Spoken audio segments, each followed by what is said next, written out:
Meu nome é André Neri, essa pessoa aí da foto. Eu trabalho há mais de 10 anos no mercado de tecnologia, sempre com foco em criação de negócios e de produtos digitais. Nos últimos 3 anos eu tenho estudado e investido no mercado financeiro tradicional, de renda fixa e renda variável e também em startups e imóveis. Tá? Além disso, eu sou professor de temáticas relacionadas a negócios de modo geral, construção de negócios, construção de teses de negócio, estratégia, esse tipo de coisa. E passei pelas empresas, algumas das empresas que eu passei são essas que estão aí no slide para vocês. Eu estou aqui para falar um pouquinho sobre uma tese de compra alavancada de imóveis para locação na cidade de São Paulo. E aí falando um pouquinho da inspiração, de onde veio, né? Acho que a primeira grande inspiração é o livro do Pai Rico e Pai Pobre, do Robert Kiyosaki, um dos grandes livros aí de finanças pessoais que se tem conhecimento. Então, basicamente, no livro ele posiciona a diferença de pessoas que conseguiram atingir o sucesso financeiro e pessoas que não conseguiram em função da construção da base de ativos, né, das pessoas que conseguiram essa riqueza. Então, basicamente, o que ele mostra é que, geralmente, o que o rico faz, ele pega parte do seu recebimento, né, dos seus salários, enfim, das suas fontes de receita, e ele aplica na compra de novos ativos que, por sua vez, vão gerar mais receita, enquanto as pessoas de classe mais baixa e classe média não conseguem fazer a mesma coisa. É, Além disso, né, tem vários conteúdos online falando um pouquinho sobre como que funciona essa compra alavancada nos Estados Unidos, principalmente, né, com taxas de juros mais baixas. É mais fácil conseguir que essa estratégia faça sentido e dê sucesso. Mas aqui no Brasil também a gente tem algumas pessoas que escrevem sobre isso e postam conteúdo sobre isso. O Ivan Tonon é uma dessas pessoas. Tem um livro aqui sobre investimento no mercado imobiliário, com alguns passos, algumas dicas de como fazer o seu primeiro investimento. E o próprio Pai Rico também tem uma publicação específica sobre imóveis, né, chamado Imóveis, como investir e ganhar muito dinheiro. E aí nesse livro ele também passa um pouco aqui do passo a passo de como que ele fez para montar essas teses dele. Além disso, né, se for procurar na internet, principalmente nos Estados Unidos, também tem muito exemplo de pessoas que conseguiram chegar nessa aposentadoria precoce com esse tipo de investimento. Então, se quem quiser dar uma olhadinha vai encontrar bastante coisa. E aí, entrando na tese em si, no porquê que eu acho que ela pode fazer sentido aqui no Brasil também, eu trouxe alguns dados econômicos aqui primeiro para a gente posicionar. Então, bom, para quem não sabe, né, a economia clássica, a escola clássica de economia posiciona o crescimento da riqueza dos países, né, do PIB dos países, sempre em função ou do crescimento demográfico ou do ganho de produtividade, né? Quando a gente olha o crescimento demográfico, o Brasil ele conseguiu já inverter o nosso bônus demográfico, né? Então a gente hoje já tem cada vez mais uma perspectiva de redução, né, do percentual da população economicamente ativa em relação a quem está aposentado ou quem ainda não está trabalhando.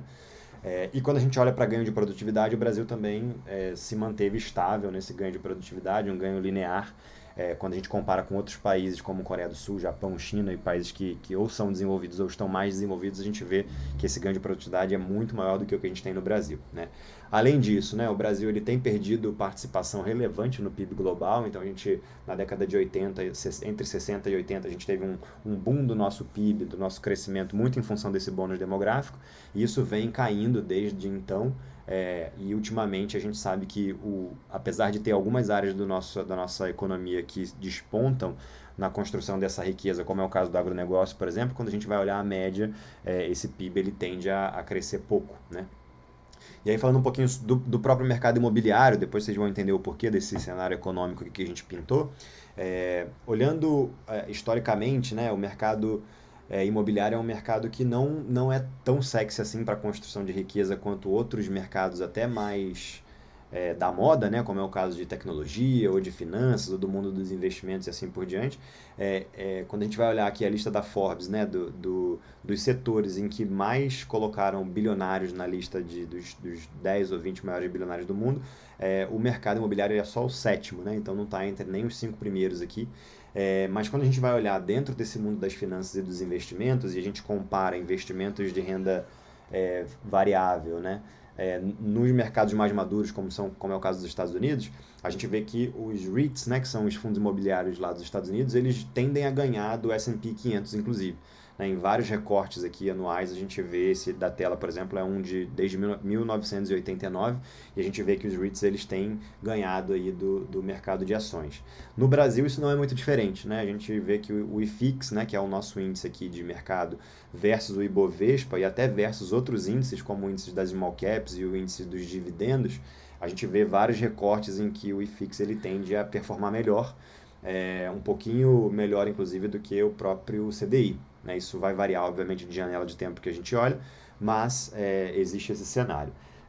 E tem uma coisa que justifica um pouco desse crescimento imobiliário aqui, que é o próprio déficit habitacional que a gente tem no Brasil hoje. Então, quando a gente vai olhar esse déficit por estado, São Paulo é o estado em que mais tem esse déficit, né? E o principal fator desse déficit em São Paulo é o custo excessivo. Então, preço é uma coisa sensível nesse mercado, né?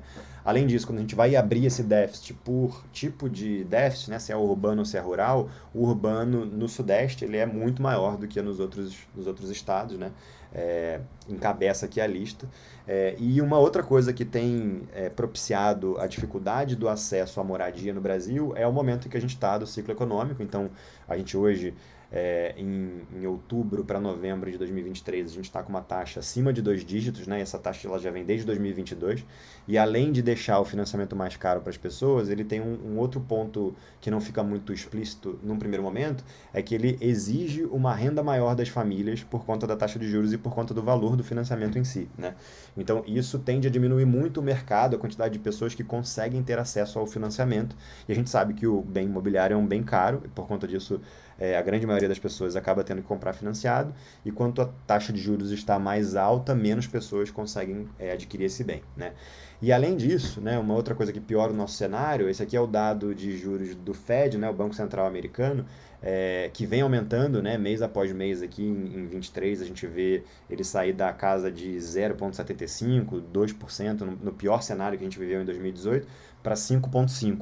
E aí o que acontece, né? Os juros americanos estando nessa toada, é natural que ele puxe os juros de todo o resto do mundo e mantenha o nosso juros, inclusive, mais alto por mais tempo, né? Não só isso vai influenciar, é óbvio que o risco fiscal também brasileiro também influencia muito nisso, mas esse é um indicador e que mostra que a gente não deve conseguir baixar muito os juros num futuro muito curto de tempo, tá? Quando a gente olha a taxa do financiamento imobiliário especificamente, a gente vê aqui em 2023, perto das máximas, né? Esse SFH, o Sistema de Financiamento Habitacional, que é onde tem o maior volume aqui de financiamentos, inclusive, então ele está ali na casa de quase 2 dígitos, né? O FGTS também, que é uma outra forma de olhar, ela também está super alto, né? E além disso, a gente vê que o valor contratado ele aumentou se comparado com a nossa crise lá de 2016 e 2017. Em 22 ele voltou a cair um pouquinho, mas a gente vê que é uma tendência de alta e deveria inclusive ter diminuído mais, né, esse número de financiamentos aqui nesse ano que a gente está agora, de 23, porque a taxa de juros ainda está muito acima, né, de outros patamares que a gente viveu. Olhando aqui o percentual que é financiado, tem uma tendência mais ou menos estável aqui, tanto no FGTS quanto no sistema de financiamento habitacional, né? Entre os 60% e 70% do bem é financiado, então é um valor grande do bem que acaba sendo financiado. E para entrar um pouquinho no mercado imobiliário de São Paulo, a primeira coisa que a gente precisa ver é a participação de São Paulo no PIB do Brasil. Então hoje, São Paulo tem quase 20% de participação do PIB no Brasil no ano de 2023. E o setor de serviços é o maior representante aqui, quando a gente olha dentro dos setores do PIB em São Paulo, ele corresponde por 70% do PIB. O que faz com que São Paulo seja um grande atrativo de pessoas, né? Porque o setor de serviços contrata muita gente, então a gente tem hoje quase 29%, 30% da mão de obra do Brasil concentrada em São Paulo. E quanto mais emprego em São Paulo, ou na cidade, né, na região, maior tende a ser o número de pessoas que é atraído para aquela região. O emprego geralmente é uma proxy importante do número de pessoas. Na contramão disso, né, o PIB de São Paulo ele já teve uma representatividade maior no PIB do Brasil, tá? Já chegou a ser 30% esse dado. Mas na contramão desse aumento populacional de São Paulo, a gente vê que, apesar de, comparando o censo de 2010 com o censo agora de 2021, a gente vê um crescimento de 10% na população na cidade de São Paulo, isso é menor do que o crescimento das cidades médias, né, e das cidades pequenas. Aqui eu peguei alguns exemplos, tanto de cidades de praia, quanto Ubatuba, quanto Caraguá, até cidades maiores, e como o caso de Campinas, por exemplo, você vê que São Paulo cresceu um pouco menos do que essas outras regiões. Uma das coisas que também corrobora com isso é o próprio número da nossa população que trabalha hoje de maneira remota ou híbrida, né? Então, hoje, em média, 9% da população consegue trabalhar remoto. Isso impulsionou bastante com a pandemia e tende a se manter mais ou menos nesse nível daqui para frente. Então, esses dados, eles não sei se eles vão sofrer grandes alterações. Mas o ponto aqui é, São Paulo tem crescido menos do que cidades médias e menores, tá? Isso também se reflete no número de lançamentos da cidade, né? Então, tanto o número de lançamentos tem diminuído, quanto o estoque, né, na cidade de São Paulo também tem diminuído. Então, esse aqui é um gráfico da Secov, né, que mostra como que está a oferta de unidade na cidade de São Paulo, tanto do Minha Casa Minha Vida como em outros mercados. A gente vê que desde de agosto de 22 a 23 isso está mais ou menos estável, né? Então tem uma linha aqui de flat, né, nesse dado. E aí, olhando para as tendências do setor, especificamente de imobiliário aqui no estado de São Paulo, a gente tem um primeiro ponto aqui que é o multifamily entrando no Brasil. Então, tradicionalmente esse mercado ele tende a ser muito pulverizado, né? Você tem muitas pessoas, muitas famílias, muitos até, né, pessoas físicas investindo em moradia para locação. Mas no ano de 2023 aqui a gente viu um primeiro grande movimento da Greystar, que é o grande fundo multifamily nos Estados Unidos, entrando no Brasil em parceria com o Quinto Andar, para fazer a construção de prédios para locação, exclusivamente para locação e de famílias com serviço agregado, tá? A tendência do home office a gente já falou um pouquinho, né? Mas basicamente, quando a gente vai pegar várias das pesquisas aqui que são divulgadas especificamente para a área de real estate, a gente vê que o home office tende a se consolidar, né, no cenário dos próximos 12 meses aqui. A gente também vê no novo plano diretor de São Paulo uma intenção de aumentar a densidade demográfica em zonas de bom transporte público, né? Então, por conta disso, os microapartamentos, estúdios na cidade de São Paulo, eles tiveram um boom com o passar dos últimos anos e isso tende a se manter. Esse dado ele é corroborado aqui, inclusive, quando a gente vai abrir o número de unidades que foram lançadas e comparar o número de dormitórios dela. Então, vocês conseguem ver que em 2021 a representatividade dos lançamentos econômicos, né, os estúdios e os apartamentos com uma metragem quadrada menor, ele cresceu vertiginosamente comparado com o que tinha antes de 2016. Além disso, né, lá fora a gente também vê uma tendência do que a gente chama de tiny houses, né, que são as moradias menores aqui, para uma pessoa ou para uma família pequena.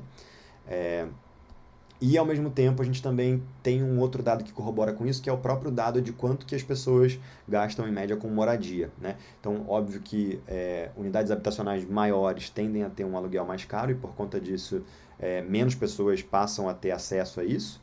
Então a gente vê aqui um gasto médio com moradia no Brasil circulando em torno de R$ 1.000 a R$ 1.500.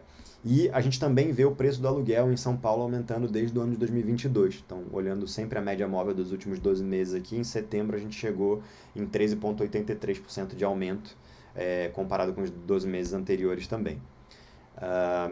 Dito isso, a gente levantou alguns objetivos e premissas aqui para essa tese. Então, o primeiro objetivo era o crescimento rápido de patrimônio de maneira alavancada e com baixo risco. O segundo ponto foi tentar capturar com o menor custo de mercado, capturar capital com o menor custo de mercado. Então, o que significa isso, né?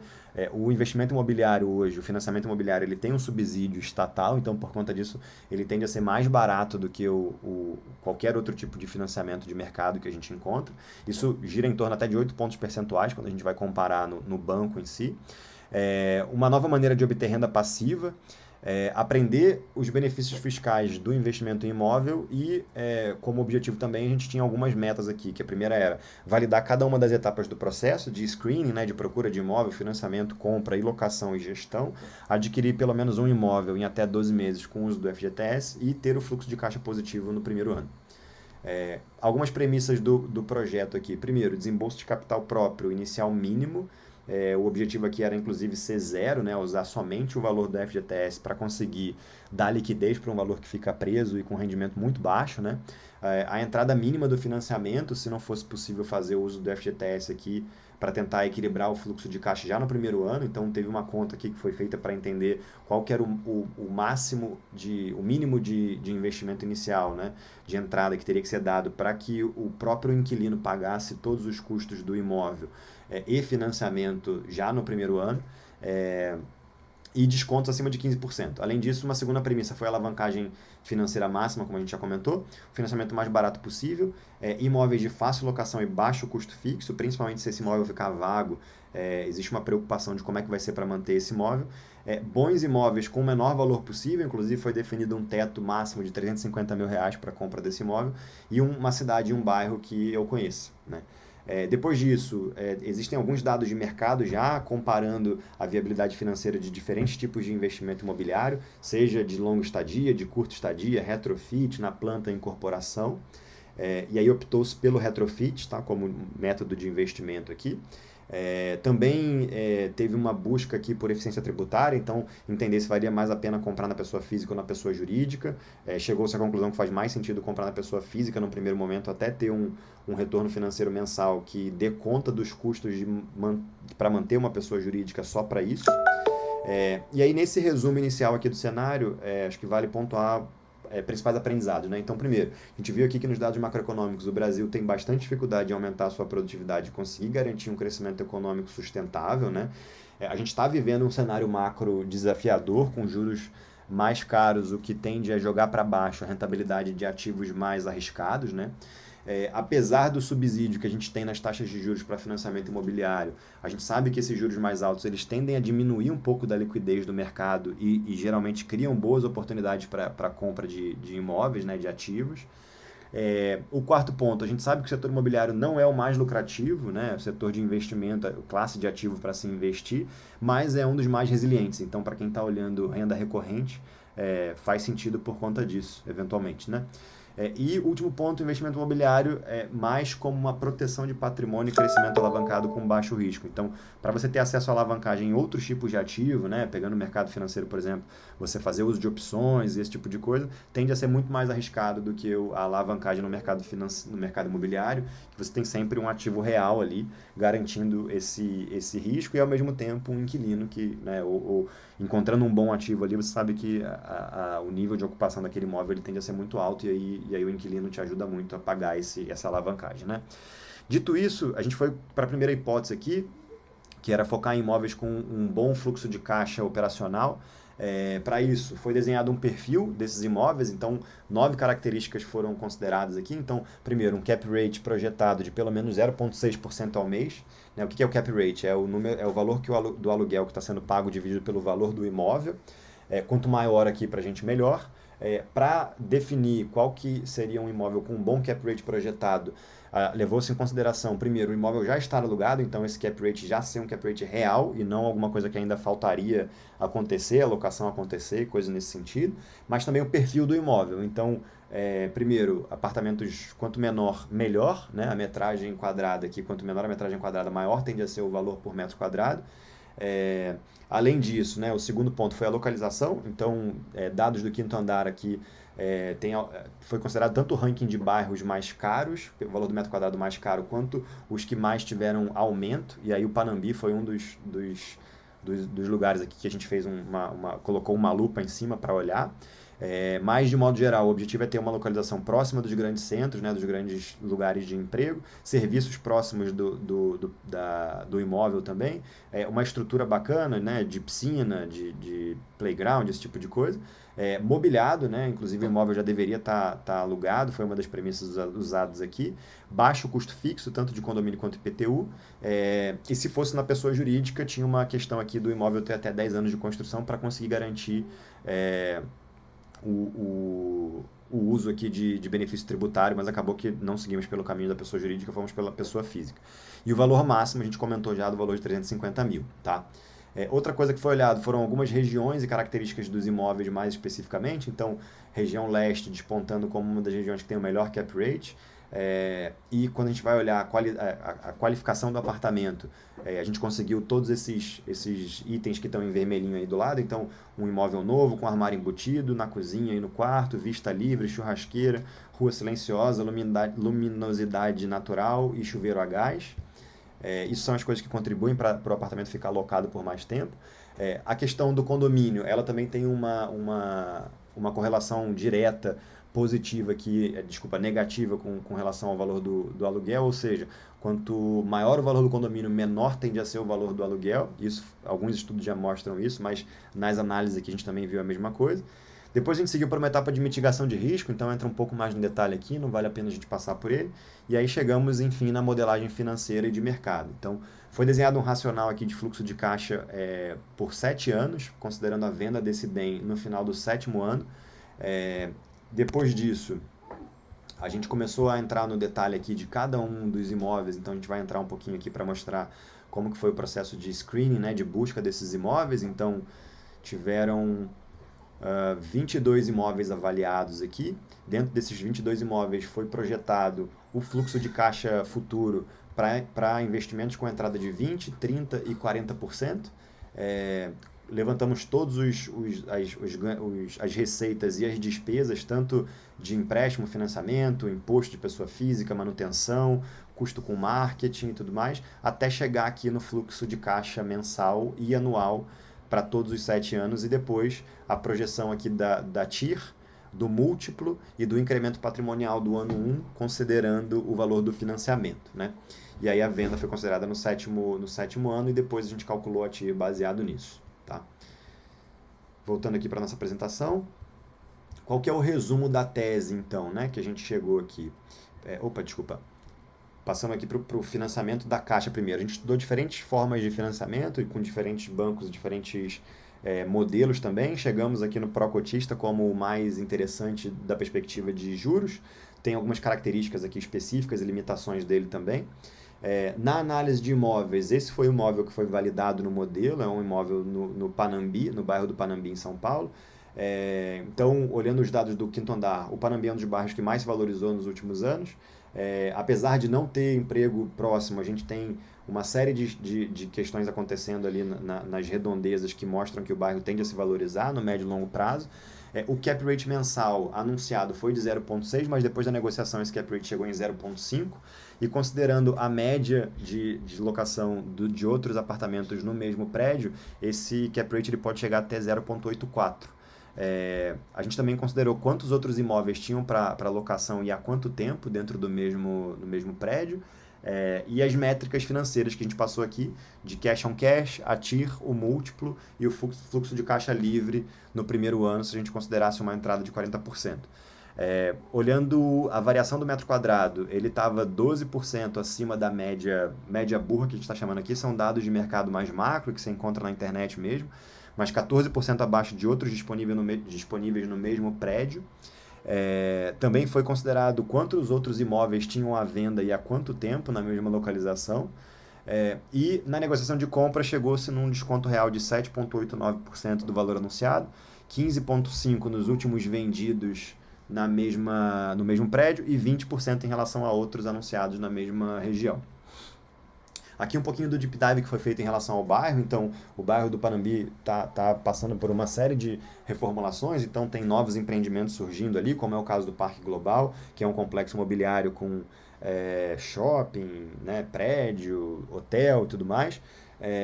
Poucos espaços para novas construções na região ali, poucos imóveis com moradias menores. Geralmente o bairro do Morumbi e do Panambi são imóveis maiores e de mais alto nível, né? Tá acontecendo uma revitalização do Rio Pinheiros bem ali nas margens do Panambi, inclusive em função desse complexo global Parque Global que tá sendo construído agora. Previsão de melhorias no transporte, tem algumas notícias aqui de 2022 falando sobre a expansão da linha 17, que é a linha que vai até o Morumbi, que passa pelo Panambi, e ao mesmo tempo o Panambi está próximo de grandes centros de emprego, como é o caso aqui da própria Berrini, né? Foram avaliados outros imóveis nessa mesma linha, né, de tentar encontrar tanto o perfil do imóvel, cap rate, métricas de fluxo de caixa e valor do metro quadrado para a base comparativa, né, tanto no Panambi quanto em outras regiões de São Paulo. E aí, para resumir a tese aqui, qual que foi o objetivo desenhado e o objetivo que foi concluído com sucesso, né? Primeiro, gerar um aumento de patrimônio, considerando essa alavancagem financeira, com baixo risco, né? Assumindo, então, hoje tem um delta grande entre o valor que é recebido de aluguel e o valor que é repassado para o financiamento.